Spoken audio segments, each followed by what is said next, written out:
it's increasingly clear that the mere act, the mere instantiation of being a human is unbearable to the human.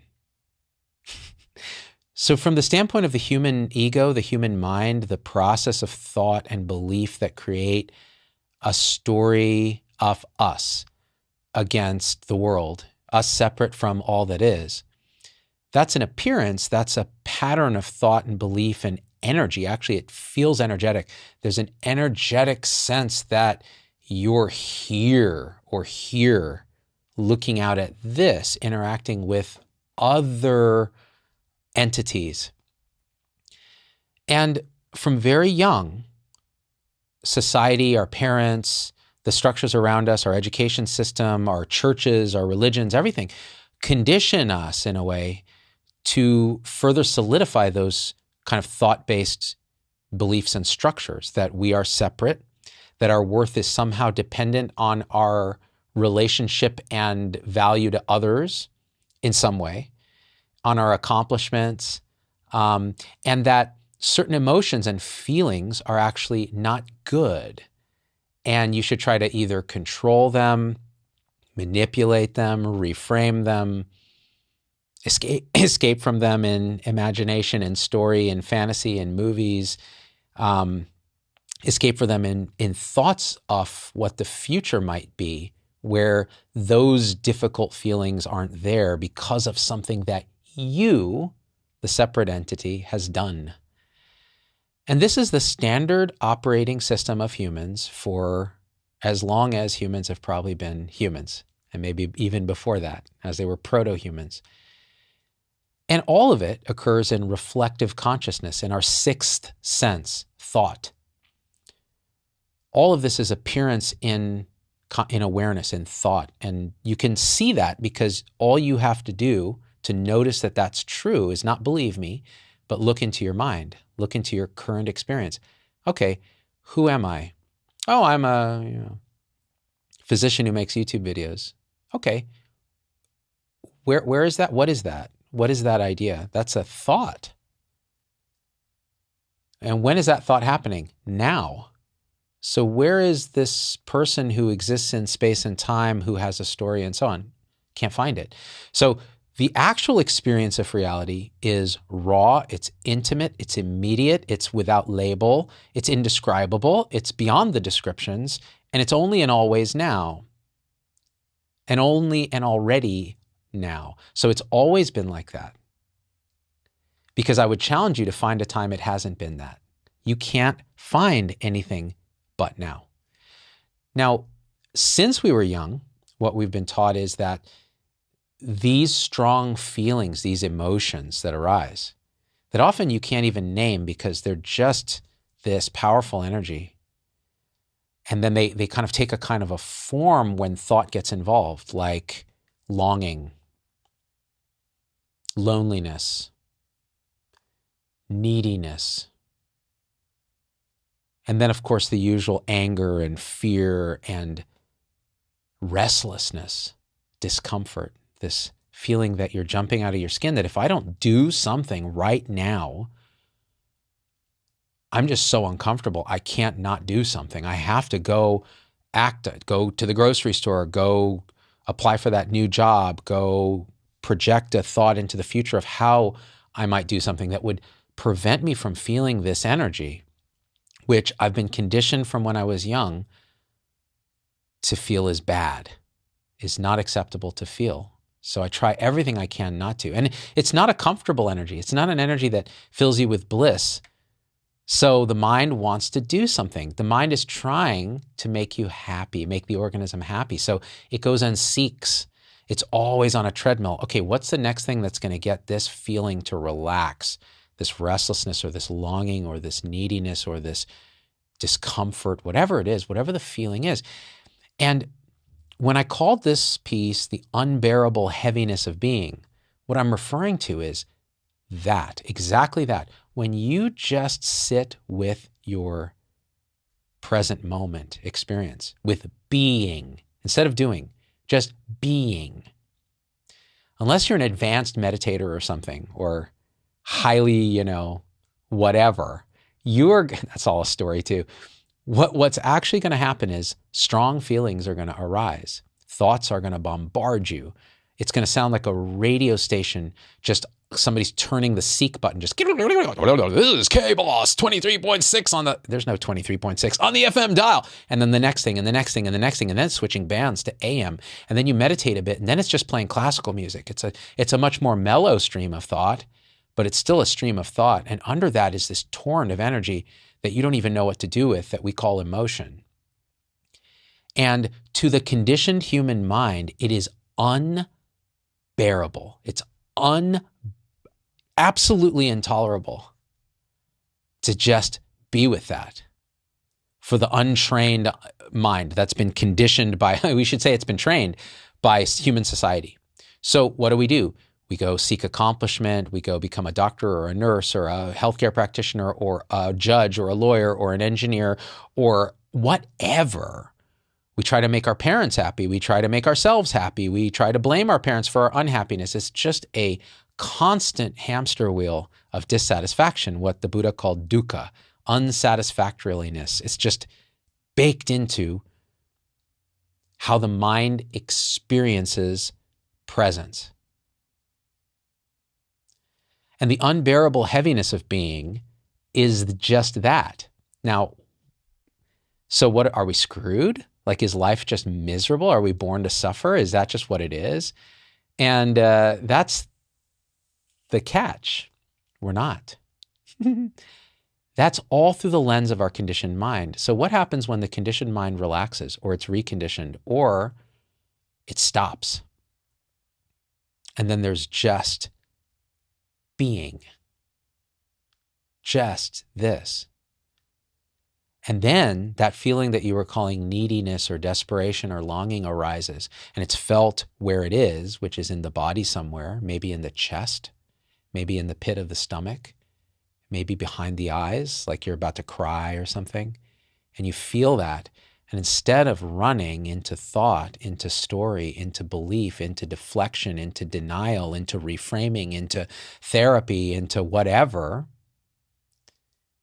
you just absolutely disappear into exactly that feeling. That's all there is in the universe. And it's seen clearly that it's absolutely innocent. There was nothing there to hurt you ever. There was really no you to be hurt. There's just the experience unfolding like clockwork, and you're not doing it. That's the dirty secret, is so much of our mind conditioning operates under the assumption that we can do something about this intolerable present moment. Intolerable. And I know in the comments there'll be 100 comments of, you don't know what intolerable is. I have chronic pain this. I have this. I've suffered this tragedy. Yeah. That's the human condition. It's all of us. What's the delusion in what you just said? And I will call it that because that's what it is. That's what Buddha called it. That's what Jesus pretty much called it. The great sages of all time have said one perennial wisdom, which is, you, as you think you are not. There is no you there pulling strings. There's just experience. And the illusion that's created when consciousness presence, which is all there is, all that is here now as presence, experiencing itself. The illusion is, because these radiant forms are self-experiencing, there's an illusion that they are separate and somehow causing the experience, or the victim of the experience, or the subject of the experience, and they are not. There's nobody home, as David Kars would say. There's just radiant experience. And you can say it's happening perfectly because it couldn't be other than it is. And nobody's doing it, so what's to change? Only when we hold ourselves apart, create and believe the illusion of separation, and then try to control it by jumping into the future, into the past, into trying to manipulate it, into, therapying our way out of it. And listen, there's nothing wrong with therapy. There's nothing wrong with improving the character in the dream. There's nothing wrong with that. It's just not liberation. It's not the deepest truth you're looking for. The deepest truth is the you that was looking was never there, and there's only perfect, radiant thisness unfolding. That includes that feeling you were calling unbearable. That includes the feeling of neediness. And so then what happens? Then the character, the personality, that's not going anywhere. There's this illusion that somehow there's awakening, there's realization, there's liberation, and the character's gone, or somehow made perfect, or somehow beyond the normal human bullshit that happens. No, it's still there. It's just not taking, it's just the awareness that it is no longer takes it seriously. It's like watching a movie, eating popcorn instead of watching the movie thinking you're the movie, thinking it's real. And so there's a lightness. Now there's the almost unbearable lightness of being where it's all just so perfect you just either laugh or cry, even when it's not perfect. And the way this shows up for me occasionally, it's kind of interesting. I'll be having a bad day. I'll be walking on my trail, like trying to, and the thoughts are racing, like, I've got to do this, I've got to do that, I've got to do this, I've got to do that. Like in 4 hours, I've got to board a plane with my 2 kids to Alaska. And we're going to do a talk for Central Peninsula Hospital on Thursday. And there's going to be like 400 people there. And whenever I do talks, like there's always this feeling of like unworthiness, like, oh my gosh, they're flying me all the way to Alaska to do this talk on mental health and moral injury and health 3.0 and awakening and all of this. And I'm a total fraud. I'm an imposter. I don't even exist. And so there's that kind of friction that the mind creates. Well, then I'll go take a walk and I'll be feeling all that. And then there's a realization like, wow, so who's really feeling this? Where is this actually coming from and who's in control? And then you feel into the radiant stillness at the center of all of this, the indescribable beyond words infinity that is never moving, has never changed, has never moved an inch since you've been born, since before your parents were born. It is your original face since before the Big Bang. That is what's radiating this. And the I thought was doing anything is just seen as an appearance, a movie on a screen. And I just break out laughing. And just filled with joy, the joy of knowing that really it doesn't matter. So what does that do? Does that make you a nihilist? Does that then make me not go and do the talk and not be so ecstatic and filled with infinite gratitude that I get to take my kids and we get to do this thing and we're going to take videos and images and make a show about it and going to get to connect with these wonderful people in rural, Soldotna, Alaska, and get to see Alaska, which we've never seen, and all of that. And even beyond that, just the perfection of this, like, no, it's all made so much more imminent, so much more joyous and bearable. Beyond bearable, it's just perfect. It's perfect. And then you just do the next thing. You just do the next thing that happens, and you trust that it's okay. But that doesn't mean you give up. It doesn't mean you become a slug. It means you just act spontaneously. And all the thought and all the worry and all that can even show up, but it's not taken so heavily. And it just keeps falling away. It keeps falling out, shows up and it falls away.